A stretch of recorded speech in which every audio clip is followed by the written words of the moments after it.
with systems, right? So Right. like, how can we apply a system to our life now? And Right. what's it all about? Right, okay. So the principles are coming to, it's interesting. It's not a toolbox, it's not a technique, it's a reality. There's a truth, there's a fact about principles. Kind of like if someone were to say, is gravity a nice idea? Is it a tool that I use? We would say like, no, it's a principle. It's just a fact of life. You don't have to believe in gravity for gravity to be real, right? You don't have to know about the principles or believe in them for them to be a reality. But what are they pointing to? There are 3 principles. They're called mind, thought, and consciousness. And they're basically saying that there's a universal intelligence behind all of life that is sourcing all of life. It's living us. It's breathing us. It's humanity, vegetation, the whole world.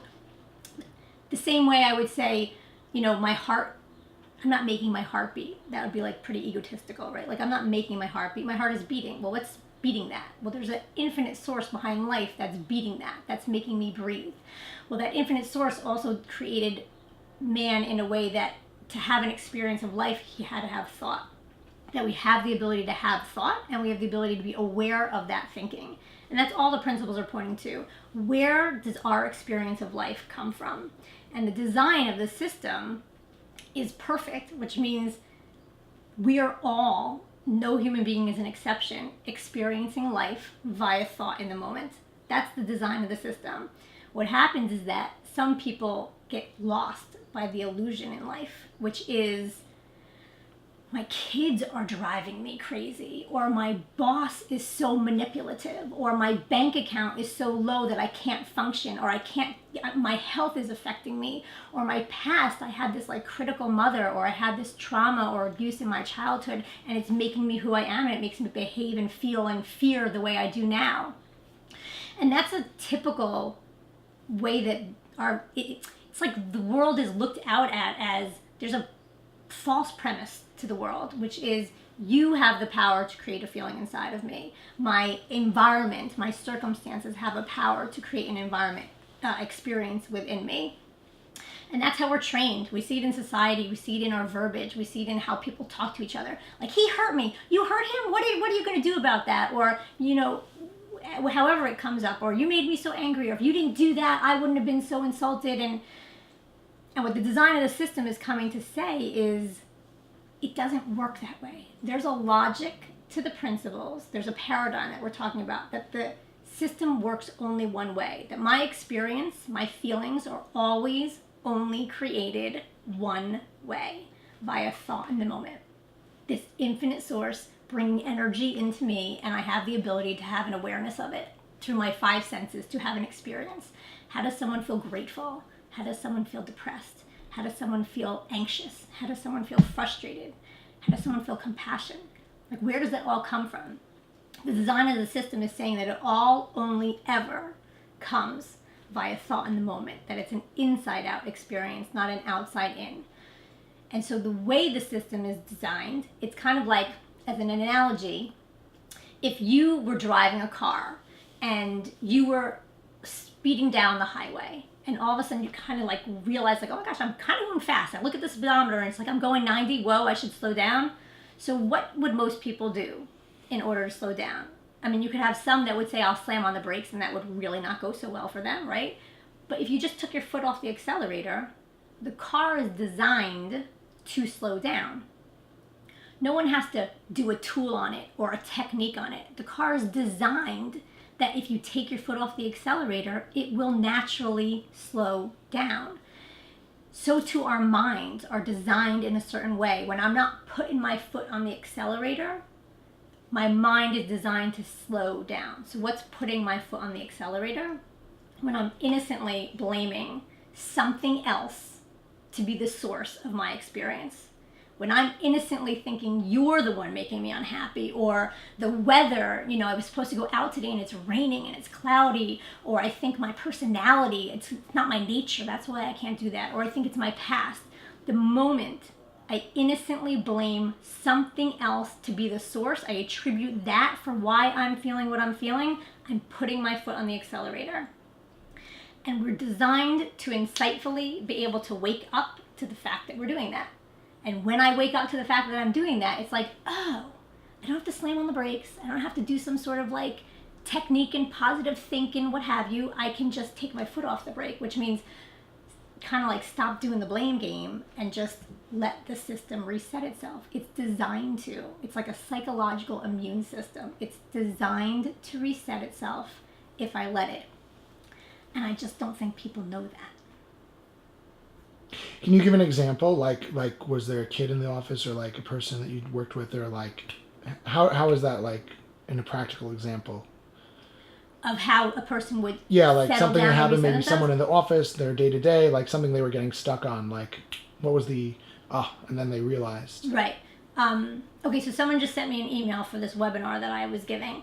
And so she said, I'm starting to see that with my kids, it really does look to me like the mess in the house and their behavior and their fighting is really what's making me angry.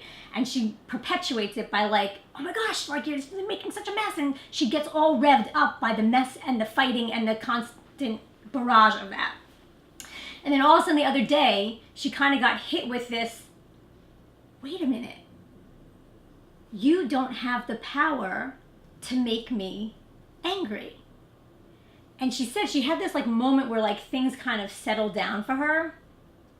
And then the most interesting thing to me was, what was her question? Her question was, once I calmed down and I didn't get reactive, later on when I was looking at it, it kind of seemed like, well, now there's really no reason to address it. It doesn't seem so important anymore. So now what? Now it seems like, well, it's okay what they did.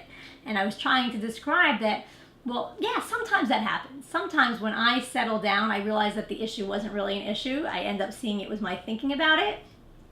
And sometimes when I settle down, I realize in a nicer, calmer place and feeling, I can get some wisdom about, I can go to my kid and say, do you remember when you were doing that yesterday and you were messing up the house and you didn't clean up when mommy asked you to? You should know like that's not really so okay. Like you can't really talk to mommy that way. And usually when it's after the fact and it's not in the, thick of it, there's that sense of like, kids are very like responsive and take responsibility and are very forgiving. And it's like, oh, you're right, Ma, sorry. But if I didn't know that the system could reset itself, if I didn't know that they're not the reason that I'm feeling the way I'm feeling, then I'd perpetuate trying to control them. Meaning, what's really happening? Most people don't like being in uncomfortable feelings, right? No one really likes to be in an uncomfortable feeling. So if I'm feeling angry or if I'm feeling frustrated because of my kids or even like because of a work environment, you're in an environment and the person's being really critical or really nasty and you kind of just don't like being uncomfortable. So if I do attribute someone else for why I'm feeling uncomfortable, then my goal, like what would occur to me is I got to figure out how to change you. Because if I change you, then I'll change how I feel, right? That's usually the way people work. Like, you're making me angry, so if I can kind of change your behavior, I'll feel better.